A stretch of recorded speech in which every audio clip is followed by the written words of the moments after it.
He got into the provincial cabinet at age 38, ran for leader and lost, left politics altogether, but then came back, led the effort behind 3 consecutive Ontario Liberal election wins, and became Minister of Finance as well.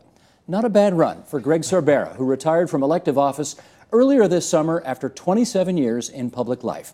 And joining us now in studio is Greg Sorbara, the outgoing Liberal MPP for Vaughan, but still chair of the Liberal campaign team. Nice to have you in that chair again. It's nice to be here. It's great to be here, in fact. I know you would love to talk endlessly about the fact that Vaughan stayed in the red column last night, but that's not news. We're not going to talk about that. We're going to talk about what happened in Kitchener-Waterloo. You're not going to talk about that. Correct, and neither are you. We're going to talk about Kitchener-Waterloo, where the NDP wins a seat they haven't won in 70 years, and you guys come third. What were the people saying there? Well, you know, I think it's a combination of things. First of all, the NDP had a very good candidate, Catherine Fife, very well respected, very well known in the community. A lot of people were using the by-election to express their anger at the McGuinty government. There's no doubt about that. And organized labor came out in force and did a very good job of mobilizing the vote. It didn't surprise me a bit. I was never really confident that we were going to take that one. I thought we had a sporting chance, but you know, the results are the results. You say people are angry at the McGuinty government. Over what? Well, Steve, you know about this. By-elections for incumbent governments are always difficult. It's just a fact of life. Wasn't in Vaughan. Got 50% of the vote. No, but Vaughan is a little bit of a different story. You think? People are pretty happy there. But we're not going to talk about Vaughan. But, you know, if you look over the history of governments and by-elections, they're always challenging. They're kind of like spring training games as well. Generally, you know, the teams play their hearts out, but it ultimately doesn't affect the standings. The difference with Kitchener-Waterloo last night is it actually did affect the standings. It left us with a continued minority government and all of the challenges that a minority government will face. Does this mean you have to listen harder now to the NDP when you try to put working coalitions together to get bills passed? I think we have to continue to listen to both parties. And you saw over the course of the spring and the budget debate that we were in some really important and challenging and ultimately successful negotiations. I don't think you give the NDP more credibility and more airtime because they have one more seat. You don't think they earned that last night? No, I think both parties are owed a lot of airtime and a lot of consultation. It's the nature of minority government. The big mistake that Tim Hudak made last spring is he said, I don't want to participate.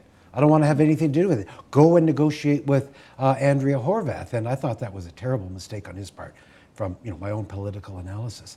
But as we move into the contentious issues and preparing next year's budget, I think you have to listen to both parties. It is a minority parliament. The mission that was given to the parliament back a year ago in the general election was all three of you work together, and that will continue to happen. I think it would have happened anyway, even if we had have won that seat and had a razor-thin majority. But the fact is that we've got the status quo and will continue to work as we have over the past 11 months. Okay, we wanted you in here today for 2 reasons, one of which was to discuss what happened last night, the other of which was to do a kind of an exit interview. You are now leaving public life. You're not going to be an elected MPP for the first time ostensibly since 1985, although you had an interregnum there for a little while. Yeah, there was an interregnum. You went away for a little while. But let's look back. The first time you ran for office, as I suggested, you're 38 years old. It's 1985. The Liberals didn't really look like they were a government in waiting or going anywhere. The Conservatives had held your riding, I think, since Confederation, and you decide you want to run for the Liberals. Right. What were you thinking exactly? I was thinking that I could win the riding, and I was thinking that David Peterson had a serviceable chance of winning the election. I felt a confidence that most people thought I was foolish to hold. In fact, your family admit it, they did. Oh yeah, absolutely. You know, I remember very clearly, as if it were yesterday, as they say, when I told my dad and my 2 brothers that I was going to be running for the Liberals. They said, explicative deleted. We have been giving to the Conservative Party for the last 30 years, and you're running as a Liberal? I said, yeah. one of my brothers said, at least you could run for the Conservatives and maybe one day be in cabinet. I said, you know what? Just stay tuned. A lot could change. And remember that time, Mulroney had just become the prime minister. So the federal government was in Conservative hands. I don't think there was a Liberal government anywhere in the country, actually. That's right. I don't think and any, if you look at Canadian history, that starts to change right from confederations. That pattern has always been the same. Mulroney was in power in Ottawa. Frank Miller had become the premier. Frank was a wonderful man. He was the wrong choice. David Peterson looked a lot more like the logical successor to Bill Davis than did Frank Miller.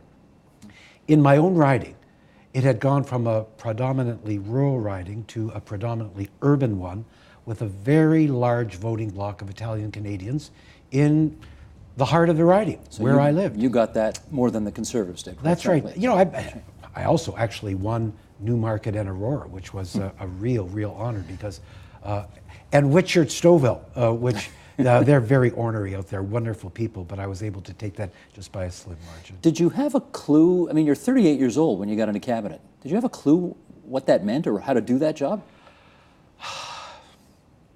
I had followed politics from the outside for quite a long time. And the reason why I ran, I remember telling Kate that... Your wife. Yeah, this is in March when I was nominated, and I said, don't worry about it, the election's on May the 2nd. It'll all be over by the time the blossoms come on this beautiful chestnut tree that was outside our farmhouse.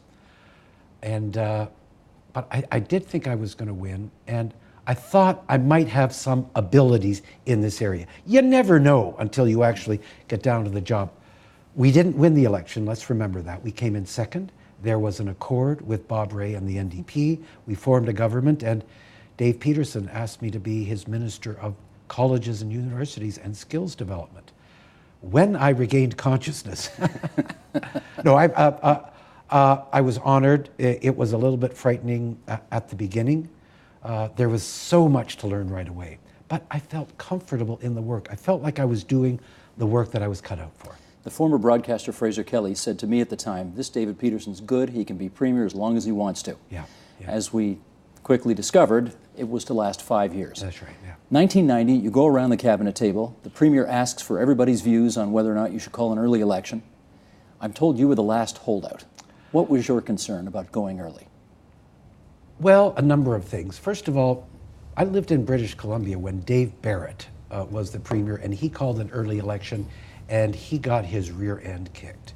And that had always stuck in my mind. Also, I felt like we weren't as well loved as we thought we were around the cabinet table and within caucus. We had a very large caucus. And it's not so much that I felt that we would lose, but I thought we would lose a lot of seats. And then it struck like a hurricane. People just got more and more angry as the campaign went on. But it was just a gut feeling, like this is the wrong thing to do, this is the wrong time. But I was a novice, and I think Dave Peterson could rightly say, Sorbara, I've been in politics a little bit longer than you have, but it was a gut feeling. A couple years later, you ran for the leadership to replace David Peterson. I did. Did not badly, actually, for first-time candidate out the door. He came third. Yeah. How long does it take to get over that kind of loss? Certainly, for me, a good year and a half, 2 years to get it fully out of your system. What does that mean? It means that, well, when you run for a position like that, you build up the kind of emotional muscle that is preparing you to take on that job. You imagine how you would go about the work. You have to think hard about what you would want to bring to Ontario in that role and how you would want to lead the party and what changes you would want to make. So it's like in sports, you get ready for a season and you bulk up and you build up the muscle to compete. And then you have to let that kind of wash away, and you have to start thinking about what you would do next. So it takes a year and a half to stop thinking, geez, if I didn't boot that double play ball, we actually would have won the World Series? Well, that that's kind of right. thing? Yeah. But the thing that happened to me most profoundly is after I lost that campaign, I realized that I didn't want to stick around in the legislature anymore. I felt I quickly started to see the rise of the Harris Conservatives. I quickly felt the mood of the province really shift right in a dramatic way. And long before anyone else was predicting it, I thought, oh my God, Mike Harris is going to win the next election. And I didn't want to spend another 5 years in opposition. And yet, you step aside, you decide not to run in 1995, or 99 either, I think. That's right, yeah. And then there's a by-election because the Conservative member in your former riding dies, and you come back. How come? Well, you left out one important element. In 1999, my leader, Dalton McGuinty, then the leader of the opposition, prevailed upon me to become the president of the party. And at first I was a little bit reticent, and then I thought, you know what? I'm so angry at what's happening in Ontario. If I don't step up and help transform the Liberal Party of Ontario into a winning party, then I can't complain anymore. So I took on the job of president of the party. I got very, very involved in it. I mean, it almost became a full-time job. Then suddenly and tragically, Al Palladini died. And he was my successor. I represented the riding, I retired, he got elected, he was a cabinet minister, and then he stepped down. So there's going to be a by-election. Now, I'm the head cheerleader for the Ontario Liberal Party at that time as president. I know for a fact that if I put my name on that ballot in that riding, I left on very good terms, I would get reelected, and we would start a process of coming to government. At first, I thought, no, I'm president of the party, let's just leave it at that. But then I realized, I can't turn my back on that. So there's a by-election, I win, and suddenly I'm back in Parliament. And in 2003, you guys win the general election, and you get another phone call, this time from Dalton McGuinty, not David Peterson, and it's not colleges and universities, it's the best job in cabinet you can get, Minister of Finance. Yeah. How'd that call go? Well, actually, I didn't get a call from the Premier. Now remember, this is just after the election, and I'm chair of the campaign, and I'm president of the party. So you knew? I'm in what I call the Politburo, that circle of 5 or 6 people that are making decisions. So you knew you were going to be Minister of Finance? No, I didn't. You didn't? I did not. But I said to the Premier-elect, I said, Dalton, I just want to make it very clear. I am willing to be the finance minister, but I'm not interested in any other cabinet job. If you don't want me to do this, I'm fine. We're elected. My mission was to get us elected. I could disappear, but if you want me in your cabinet, I'll be finance minister. If not, I'm not interested. That's a bit, what's the word we say? Cheesy. Yeah, chutzpah. Well, but it's chutzpah, from a faraway perspective, but, it was like family. We were working every day. I sat with the Premier and senior advisors to make up that first cabinet. And what did he say? I'll let you know? No, he said, of course you're going to be the minister. He did, so it was... I mean, it wasn't in doubt. We hadn't really talked about it. There were other people that were very well qualified to do the job. Jerry Phillips was one of them. I mean, longtime parliamentarian, great finance critic. And I didn't want to tie his hands, but from my own perspective, I wanted to do that work, but it wasn't like Ontario will suffer very badly if I don't. You wanted to do that work because what was it in particular you wanted to do? We needed to set the province on a new financial course. We needed to deal with the mess that Harris and Eves had left. They were spending more than they were admitting, and they had been cutting taxes, and the province was heading towards a serious structural deficit. So when you told the Premier, I want to bring in a new health tax, even though you swore and promised in front of all the cameras that you wouldn't raise taxes. I never did that. No, he did. When you went to him and said, I want you to turn your back on the most prominent promise you made in this campaign because, frankly, we need the money, what was his reaction? Well, it was a subject of a lot of discussion. The initial discussions were to this effect. We're between a rock and a hard place. We've got some difficult choices. Either we can begin to fulfill our commitments on healthcare and education, which require greater expenditures. If we want to do that, we are going to have some new revenue. We have to figure out a way to raise revenue. So we can either keep our promise when it comes to taxation, or keep our promise when it comes to healthcare and education. But, sir, It is impossible to do both. We cannot do it. We don't have the resources both to move towards a balanced budget and fulfill our tax commitments if we don't raise new revenue. Okay. And he ultimately agreed. And he agreed. I want to ask you about what was probably the darkest moment in your time as Minister of Finance. And, you know, we've talked about this before, but for those who don't remember, the RCMP, wrongly as it turns out, charged you with something unrelated to your life in politics. This took place before you got back into politics, some work on a board of directors that you were involved with. You stepped down as finance minister, and I wonder, all these years later, how you look back at that chapter of your life. It was emotionally, it was just, it was an incredible 6 months. I remember the day that I resigned started off absolutely joyously. Paul Beeston was in my office on behalf of CAMH, and we were talking baseball and laughing really hard, and you know, we were just beginning a new session of Parliament, and I was preparing a fall economic statement. At 9 o'clock at night, I was announcing my resignation. Now, I was never charged with anything, but the RCMP announced that they were investigating me. I knew from the get-go that it was a bunch of hogwash, that there was never any conflict, there was nothing there, and that this was really part of their ploy to go after the senior executives of Royal Group Technologies. But when you're in politics, you have to accept the consequences of even this kind of an investigation. It's like, you know, when you step up to the plate, you gotta accept the fact that you might get hit by a pitch, and it might really hurt, and it might put you on the DL for a while. And this one put me on the DL for 6 months. Disabled list for those who don't follow baseball. Oh, surely everyone knows about the DL. There's no question that when your name got wrapped up in all of this, some people in this province said, the guy's name ends in a vowel. Absolutely. He's probably all mobbed up. There's got to be some patina of truth in all of this. Absolutely. How much does all of that hurt?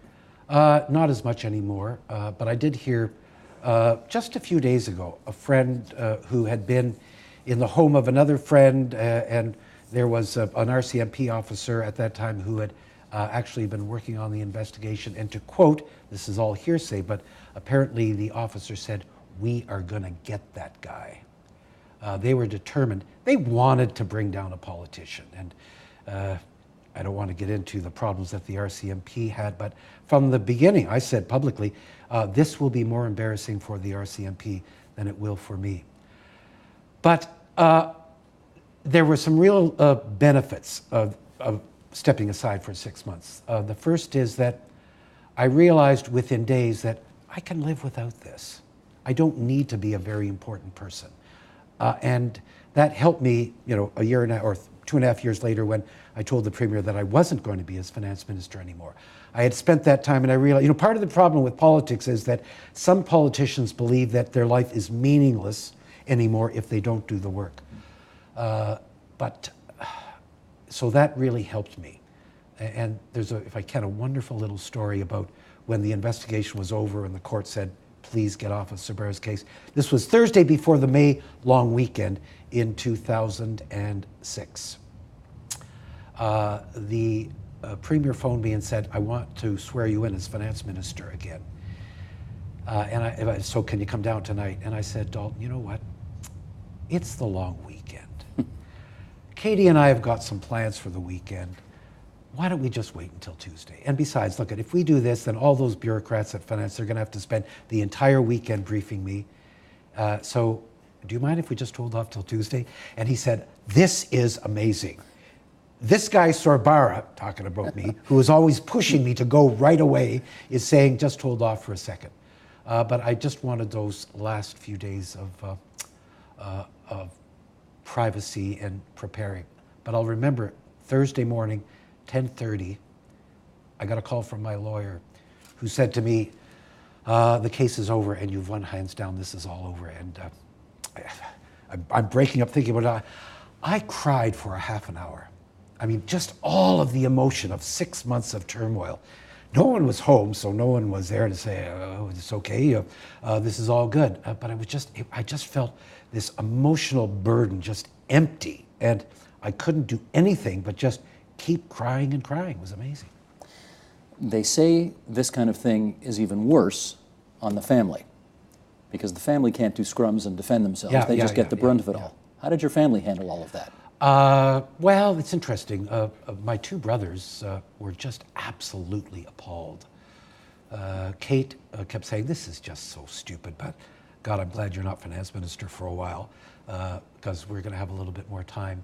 And the kids were just, it's just, I kept saying, this is nothing. This is just, the way I described it then is, when you sign up for a political career, part of the contract is you're willing to accept this kind of ignominy. It just happens. Again, it's like getting hit by a pitch. And sometimes those pitchers mean to bring you down, and sometimes, it's just the ball comes a little bit loose at the wrong time. This is the kind of stuff, though, that does deter people from getting into public no life, doubt about is it that. not? Absolutely.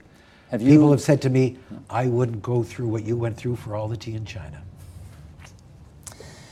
Okay, I want to play a clip, because you and the Premier, you're close friends. In fact, you joked at your farewell news conference that you have been lovers for a long time. That's right, yeah. Not that there's anything wrong with that. Right, but you were joking about it, I think. Let's play the clip and then we'll come back and chat. Okay. If you would, please, roll tape. In 2003, we did just that. And my expectations over the ensuing 9 years have never been disappointed. And I am tremendously proud of what we have been able to achieve thus far under the remarkable leadership of this Premier. Okay, that smile on your face really does suggest a very close relationship. But at that time, that Premier was huddled behind closed doors, not with you, but with his other people, deciding your fate. How weird was that? In what way? I mean, that was my farewell speech. Right. Deciding my fate in what sense? In relation to whether to bring this guy back from finance or what do we do with him? I'm going back to that time when you were out of cabinet and they were deliberating about whether you could have a future with this party. Well, we're very close. We've worked together for a long time, and I came back to politics in 1999 because I believed in his ability to bring about change, and I was appalled at what was happening in Ontario. And what I said in the clip is what I feel, that I think we have had a remarkable record. Not perfect, we're never perfect, and there's the ups and downs of politics, but I am truly still in awe of his pure determination to work to make this place better. So he'd be a good federal Liberal leader, wouldn't he? He would be a great federal Liberal leader. Are you advising him to do that? Absolutely not. And I'll tell you why. I think